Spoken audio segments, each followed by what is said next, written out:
مساء النور عليكم. طبعا الفيديو بخصوص مطعم بوشمدر.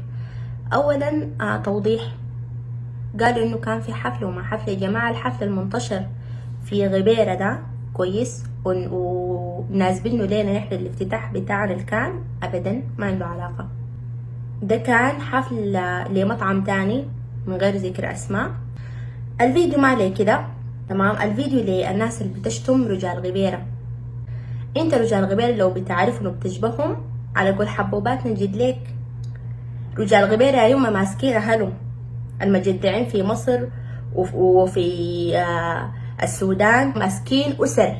ما بتجي انت واحد ملقوف امه وابوه بيصرفوا عليه بيشنبوا، بتلقى بشنبه امه واهله بيصرفوا عليه تمام، وقاعد مدس في البيت زي البت كويس، يمسك التليفون زي البنات عامل له صفحه بتاع التيك توك يطلع يشتم في رجال غبيره. انت رجال غبيره وتحصلهم، انت رجال غبيره ما حتكون زيهم تمام. ولا بيطلع بيقول عرب زود. انا اقول لكم كلام، انا ما بشوف رجال الا عرب زود ديل، لكن جمهوري رجال غبيره حدكم. رجال غبيره يهزوا ويرزوا، انت ما بتحصلوهم. انت حدك تطلع في فيديو تمام زيك وزي النسوان زينا كده تمام، وتقعد تشتم من ورا الكاميرا، اللي هم العاطلين طبعا، اللي بيطلعوا عليهم اولاد ميكي. لهم حق لما بيقول لكم اولاد ميكي لانه ده حدكم، امك وابوك بيصرفوا عليك انت قاعد في البيت. اما رجال غبيره بكونوا واقفين في نص الشمس، يعني شنو جا تصوروا معاي؟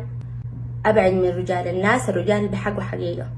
انت حدك تفتح فيديو تشتم وتكسب لك 3 4 5 دولار تمام، بتترزق بيهم. فانت ما محسوب اصلا مع الرجال، وانت ذاتك ما محسوبه مع النسوان على فكره.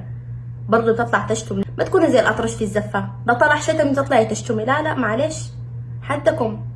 في ناس تكلموا اربح ناس، انا ما حشتغل بكم، ما شغاله بكم كتير، انا عارفه نفسي كويس شنو. وكل ما يجي افتتاح وكل ما يجي برنامج ترفيه انا حمشي غبيره وارفه على المساكين ديل، ويا حبذا كمان تمام لو بجد يشوفوا لهم برنامج ترفيهي ثابت عشان الناس يعني تنفس عن نفسها شويه.